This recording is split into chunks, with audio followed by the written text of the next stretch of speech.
नमस्कार, हमारे इस विशेष बुलेटिन में आपका स्वागत है। मैं हूं रेशमा आपके साथ और मेरे साथ हैं मेरे सहयोगी शरद मुत्कल। आइए हेडलाइंस पर नजर डालते हैं।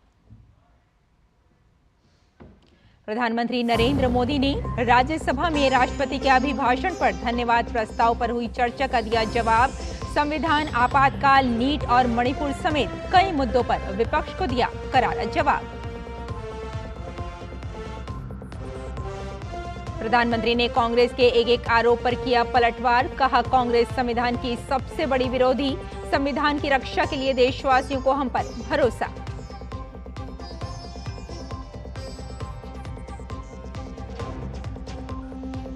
हाथरस घटना को लेकर मुख्यमंत्री योगी आदित्यनाथ ने साजिश की आशंका से नहीं किया इनकार। कहा, रिटायर्ड जज की अध्यक्षता में होगी हादसे की न्यायिक जांच। दोषियों के खिलाफ होगी कड़ी कार्रवाई।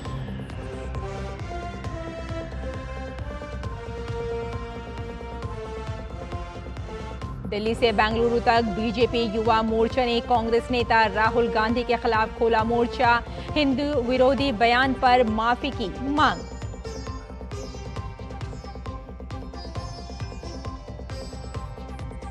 भारत की मेजबानी में शुरू हुआ ग्लोबल इंडिया एआई समिट। उद्घाटन के बाद केंद्रीय मंत्री अश्विनी वैष्णव ने कहा, एआई जीवन को आसान भी कर सकता है तो इसके कई खतरे भी मौजूद। असम में बाढ़ से हालात बदतर, लाखों लोग प्रभावित। गुजरात के कुछ हिस्सों में भी बाढ़ जैसे हालात, आगे भी भारी बारिश की चेतावनी।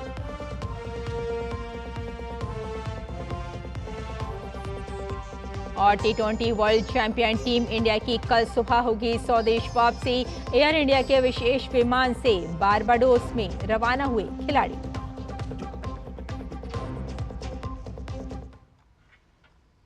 और आइए अब समाचारों पर डालते हैं विस्तार से नजर।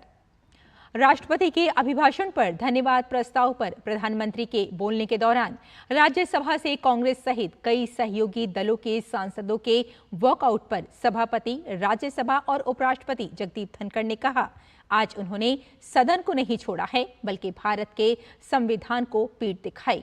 उन्होंने मेरा या आपका अपमान नहीं किया बल्कि उन्होंने जो संविधान की शपथ ली थी उसका अपमान किया है। भारत के संविधान को इससे बड़ा अपमान नहीं हो सकता। मैं उनके आचरण की निंदा करता हूं।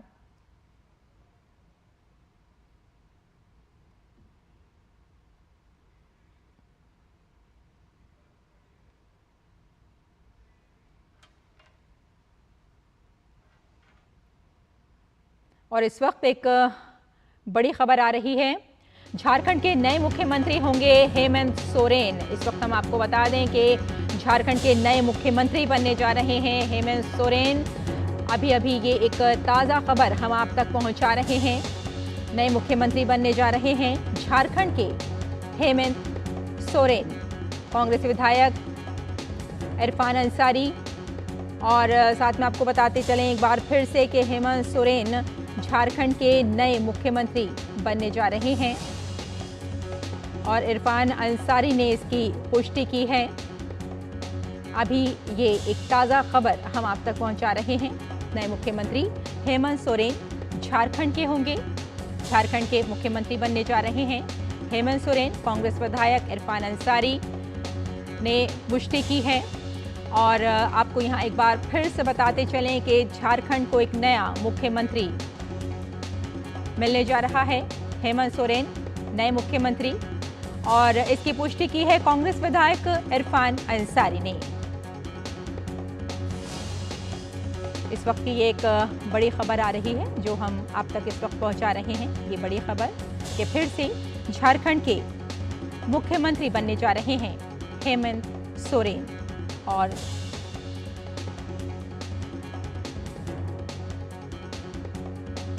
एक बार फिर हम आपको बताते चलें कि कांग्रेस विधायक इरफान अंसारी ने इस खबर की पुष्टि की है और एक बार फिर से हेमंत सोरेन मुख्यमंत्री बनने जा रहे हैं झारखंड के। और साथ ही हम आपको बताते चलें कि एक बार फिर से बागडोर संभालेंगे झारखंड की हेमंत सोरेन। यानी एक बार फिर से नई तस्वीर हमारे सामने होगी झारखंड की। और मुख्यमंत्री बनने के लिए एक बार फिर हेमंत सोरेन झारखंड के और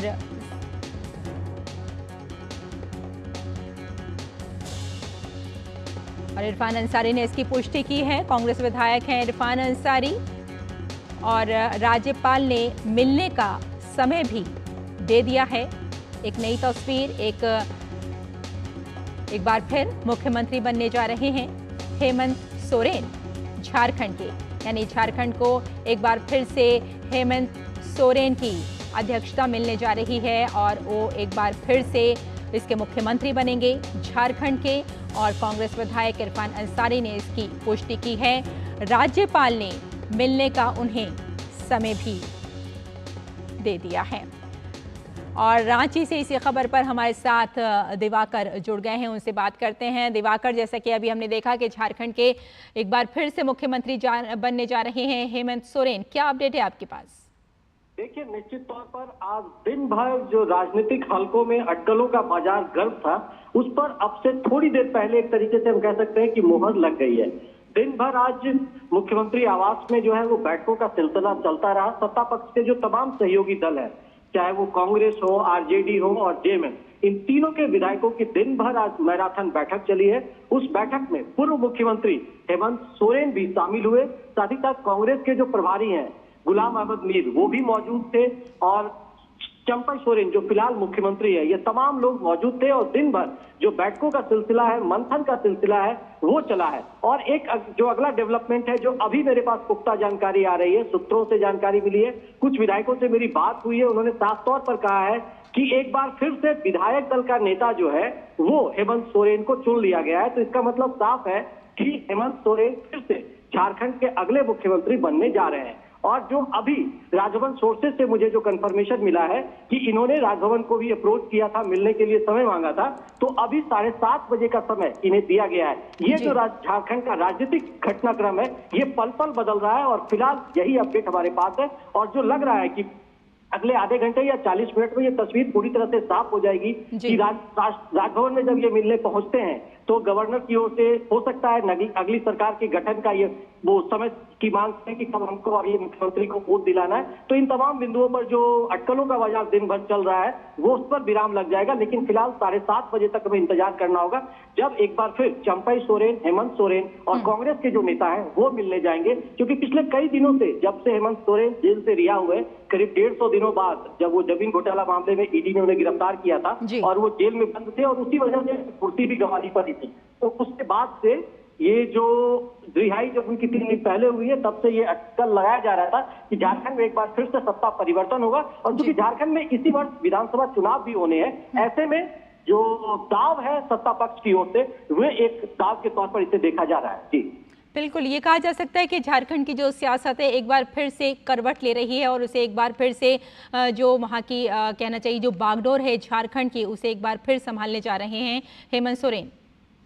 देखिए, निश्चित तौर पर जिस तरह की संभावनाएं व्यक्त की जा रही थी, क्योंकि देखिए हेमंत सोरेन जब जमीन घोटाला मामले में जब उनकी गिरफ्तारी हुई थी, उसके बाद उसके पहले से भी कई वक्त पहले से भी कयास ये लगाए जा रहे थे कि परिवार में ही सत्ता रहेगा। पहले ये अटकलों का बाजार गर्म हुआ कि उनकी पत्नी कल्पना सोरेन को ही राज्य का मुख्यमंत्री बनाया जाएगा, लेकिन चूंकि वो परिवार में भी एक तरीके से कंसेंसस नहीं बन सका और ना ही इंडी गठबंधन के जो तमाम सहयोगी थे वो भी इस बात पर राजी हुए, तो वैसे में चंपई मंत्री बनाया गया। लेकिन चंपई सोरेन चूंकि कोल्हान के नेता है, एक बड़े नेता उनको भी यहाँ माना जाता है, वैसे में अब चूंकि निश्चित तौर पर देखिए हर किसी की सत्ता की महत्वाकांक्षी होता है और मुख्यमंत्री अब चंपई गए हैं, तो एक तरीके से अब जब उन्हें फिर से कुर्सी से उतारा जाएगा तो कहीं ना कहीं उनके मन में कशिश तो जरूर रहेगी, एक कह सकते हैं कि तो उस वजह से वो एक अलग जरिया हो सकता है। बट आज दिन भर जब मंथनों का दौर चला तो हेमंत सोरेन, चूंकि अब शिबू सोरेन के वो बेटे भी हैं और लगभग 4 साल तक वो राज्य के मुख्यमंत्री रहे, इंडी गठबंधन के नेता रहे, और जब वो घोटाले में गिरते गए तो उन्हें जेल जाना पड़ा, वैसे भी उनको कुर्सी गंवानी पड़ी थी। लेकिन चंपई सोरेन एक तरीके से लगता है कि वो इस बात पर भी सहमत है कि अब अगला मुख्यमंत्री झारखंड के जो है वो हेमंत सोरेन होंगे और उसको लेकर जो कयास लगाए जा रहे थे वो एक तरीके से पुख्ता हो चुके हैं। बस अब इंतजार और गहमा गहमी जो हम कह सकते हैं सीएम आवास, हेमंत सोरेन के आवास और राजभवन के आसपास भी अब गहमा गहमी तेज होने लगी है और बैरिकेटिंग वगैरह जो अभी तक नहीं था, क्योंकि मैं राजभवन पहुंच गया हूं, तो वहां जो आसपास के जो इलाके हैं वहां पर अब बैरिकेटिंग की जा रही है। तो निश्चित तौर पर जो सर्कमस्टांसेस बन रहे हैं और जो टाइमलाइन डेवलप हो रहा है उसके अनुसार ये लग रहा है कि 7:30 बजे ये तमाम लोग यहाँ मिलने पहुंचेंगे गवर्नर से, क्योंकि गवर्नर भी झारखंड से बाहर है और उनकी संभावना है कि 6:40 की फ्लाइट से वो यहाँ पर पहुंचेंगे। तो उस लिहाज से ये 7:30 बजे का समय तय किया गया है। और झारखंड में क्योंकि मौसम भी खराब है तो लगातार हर घटनाक्रम पर हर किसी की नजर है और लगातार अब इंतजार कर रहे हैं कि कब ये जो डेवलपमेंट है और इस पर पुख्ता जो सबूत है वो सामने निकल कर आएगा और उसके बाद गतिविधियां बदलेंगी। जी बिल्कुल। सत्तारूढ़ विधायकों की जो बैठक हुई है इसमें हम जानना चाहेंगे कि इस बैठक में और कौन कौन से चेहरे शामिल थे जिसमें ये एक फैसला लिया गया। हाँ, देखिए निश्चित तौर पर गठबंधन दल का जो फैसला हुआ है उसमें लगातार ये गतिविधियां निकल कर सामने आई है और उसके बाद ये गतिविधियां जो है वो चल रही है और उसके बाद अब दिन भर बैठकों का सिलसिला चलता रहा है। और इस बैठक में निश्चित तौर पर हमारी जो कांग्रेस के विधायक है प्रदीप यादव, उनसे बात हुई है, इरफान अंसारी है, उनसे बात हुई है, तो तमाम विधायकों से हमारी बात हुई है और उन्होंने साफ तौर पर कहा है कि ये हेमंत सोरेन को नेता चुन लिया गया है और वो झारखंड के अगले मुख्यमंत्री होने जा रहे हैं। बस अब कुछ पलों का इंतजार है, फिर उसके बाद जब ये राजभवन पहुंचेंगे तो सारी जो तस्वीर है वो एक तरीके से खुलकर साफ हो जाएगी। जी बिल्कुल। अगर चंपई सोरेन की बात की जाए तो क्या वो त्यागपत्र दे चुके हैं या भी वो त्यागपत्र देंगे और उसके बाद ही मुख्यमंत्री के रूप से हेमंत सोरेन शपथ लेंगे? देखिए निश्चित तौर पर इसीलिए तो मैं कह रहा हूँ कि वो टाइमलाइन जो है वो अभी राजभवन के आसपास तस्वीरें बदल गई है। आपको मैं अपने कैमरामैन के जरिए भी जोड़कर दिखाने की कोशिश करूंगा थोड़ी देर में सारी तस्वीरें किस तरह से गतिविधियां बदली है और तमाम जो गतिविधियां हैं वो बदल गई हैं। तो तमाम चीजों पर जो है उसकी निगाहें लगी हुई है। फिलहाल आप थोड़ी सी अपडेट और चीजों को बदलते हुए देख सकते हैं। मैं थोड़ी देर में आपको वीडियो कैमरा के जरिए आपसे कनेक्ट होऊंगा और उसके बाद चीजों को बताऊंगा। फिलहाल आप थोड़ा सा इंतजार कीजिए और जो गहमा गहमी है वो भी मैं अपने दूसरे कैमरे से कनेक्ट करके आपको दिखाने की कोशिश करूंगा। बिल्कुल दिवाकर, आप बिल्कुल थोड़ी देर के बाद हम आपसे फिर से जुड़ने की कोशिश करेंगे और आपसे पूरी तफसील जानेंगे। फिलहाल इस जानकारी के लिए आपका बहुत बहुत शुक्रिया। तो आगे बढ़ते हैं। प्रधानमंत्री ने राज्यसभा में राष्ट्रपति के अभिभाषण पर चर्चा का जवाब दिया है। उन्होंने कहा कि देश की जनता ने 10 वर्ष के समर्पण और सेवा को आशीर्वाद दिया, उसी की वजह से उनकी सरकार ऐतिहासिक रूप से सत्ता में वापस आई। उन्होंने कहा कि देश की जनता ने प्रोपेगेंडे को ठुकरा दिया है। 10 वर्षों के अखंड एकनिष्ठ अविरत सेवा भाव से किए हुए कार्य को देश की जनता ने जी भर करके समर्थन दिया है। देश की जनता ने आशीर्वाद दिए हैं। आदरणीय सभापति जी, इस चुनाव में देशवासियों की विवेक बुद्धि पर गर्व होता है, क्योंकि उन्होंने प्रोपेगेंडा को परास्त कर दिया है।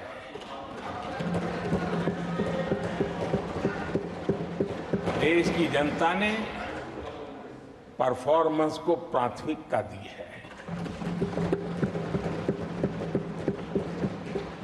भ्रम की राजनीति को देशवासियों ने ठुकराया है और भरोसे की राजनीति पर विजय की मोहर लगा।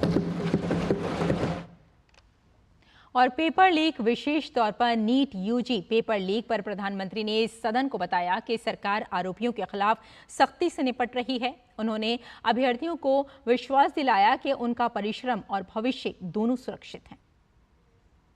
राष्ट्रपति जी ने अपने संबोधन में पेपर लीक को एक बड़ी समस्या बताया है। मेरी अपेक्षा थी कि सारे दल दलीय राजनीति से ऊपर उठकर इस पर अपनी बात रखते, लेकिन दुर्भाग्य से इतना संवेदनशील महत्वपूर्ण मुद्दा भी, मेरे देश के नौजवानों के भविष्य के साथ जुड़ा मुद्दा भी इन्होंने राजनीति के भेंट चढ़ा दिया। इससे बड़ा दुर्भाग्य क्या हो सकता है। मैं देश के नौजवानों को आश्वस्त करता हूं कि आपको धोखा देने वालों को ये सरकार छोड़ने वाली नहीं है। मेरे देश के नौजवानों के भविष्य के साथ खिलवाड़ करने वालों को सख्त से सख्त सजा मिले, इसके लिए एक के बाद एक एक्शन लिए जा रहे हैं। और संसद में राहुल गांधी द्वारा दिए गए बयान पर संसद से लेकर सड़क तक बवाल मचा हुआ है। इसी कड़ी में उत्तर प्रदेश के गोरखपुर में भाजपा एवं अखिल भारत हिंदू महासभा के कार्यकर्ताओं ने शास्त्री चौक चौराहे पर राहुल गांधी के पोस्टर पर कालिख पोतकर उसे जलाकर विरोध दर्ज कराया। भाजपा मंडल महामंत्री चतुर्भुज प्रसाद ने बोला कि राहुल गांधी की हिंदुओं पर ऐसी टिप्पणी कभी बर्दाश्त नहीं की जाएगी।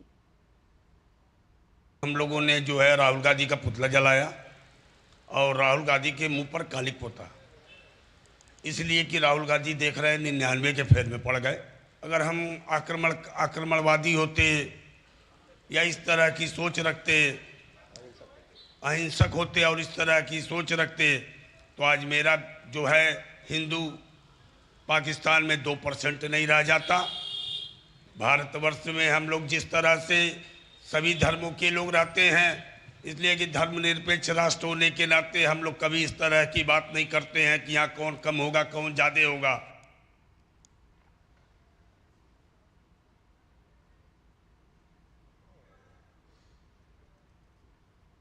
आगे बढ़ते हैं। उत्तर प्रदेश के हाथरस जिले के फूलराई गांव में प्रवचन कार्यक्रम हादसे में घायल श्रद्धालुओं का उत्तर प्रदेश के मुख्यमंत्री योगी आदित्यनाथ ने हालचाल जाना। हादसे पर मुख्यमंत्री योगी ने प्रेस कॉन्फ्रेंस के माध्यम से कहा कि चश्मदीदों ने ये बताया कि घटना कार्यक्रम के उपरांत हुई। उन्होंने आगे कहा कि हमने इस घटनाक्रम पर एडीजी आगरा की अध्यक्षता में एक SIT गठित की है, जिसने अपनी प्रारंभिक रिपोर्ट दी है और आगे की कार्यवाही जारी है। इस घटना की तह तक जाना जरूरी है। हादसे के बारे में जो वहां के चश्मदीद हैं, जो इस घटना के शिकार हुए थे, गंभीर रूप से घायल हो गए थे, उनमें से ज्यादातर जो लोग हैं जिनसे आज मैंने बातचीत भी किया है,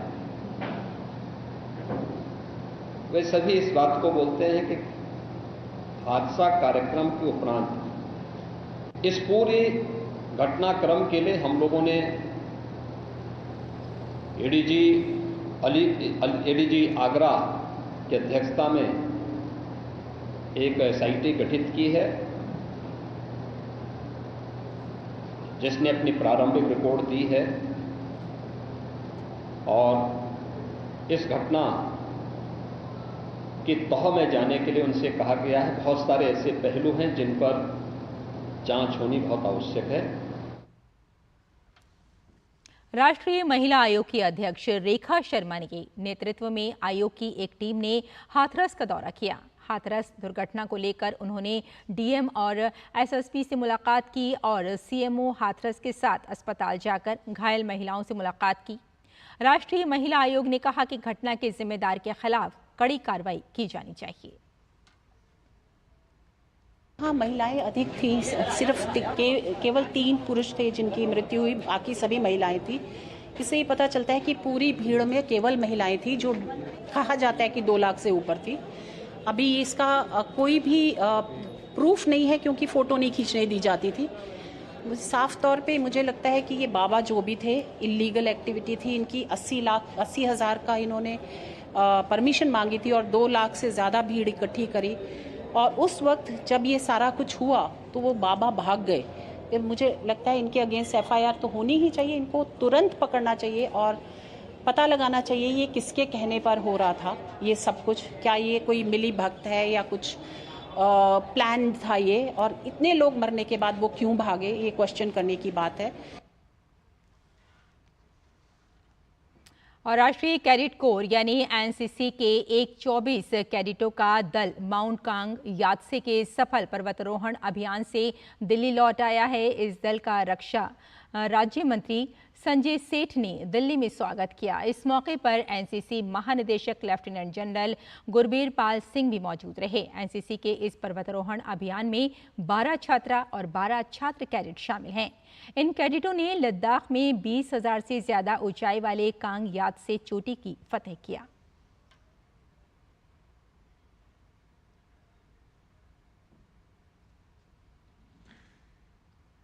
और इस वक्त एक बड़ी खबर आ रही है, आपको यहां हम बताते चलें कि केंद्र सरकार ने 8 कैबिनेट समितियों का गठन किया है और इस वक्त की एक बड़ी खबर है।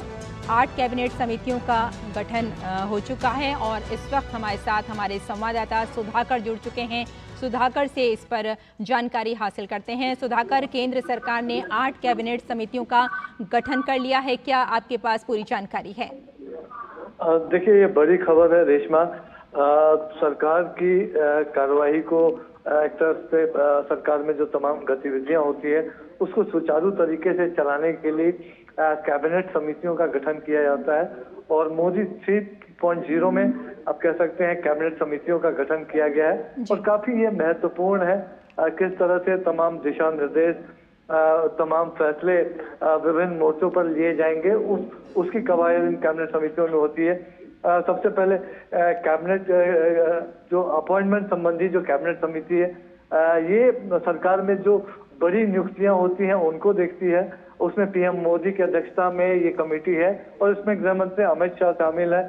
कैबिनेट कमेटी ऑन एकोमोडेशन ये विशेषकर आवास संबंधी जो फैसले हैं वो उसको देखती है। उस समिति में गृह मंत्री अमित शाह की अध्यक्षता में यह समिति बनी है। इसमें नितिन गडकरी, निर्मला सीतारमण, मनोहर लाल खट्टर, पीयूष गोयल इसके सदस्य हैं और विशेष आमंत्रित सदस्य के तौर पर प्रधानमंत्री कार्यालय में राज्य मंत्री डॉक्टर जितेंद्र सिंह को रखा गया है। जो आर्थिक मामलों की कैबिनेट समिति है ये जो बड़े फैसले खासतौर से सरकार के जिसमें एक्सपेंडिचर इन्वॉल्व होता है उसको देखती है।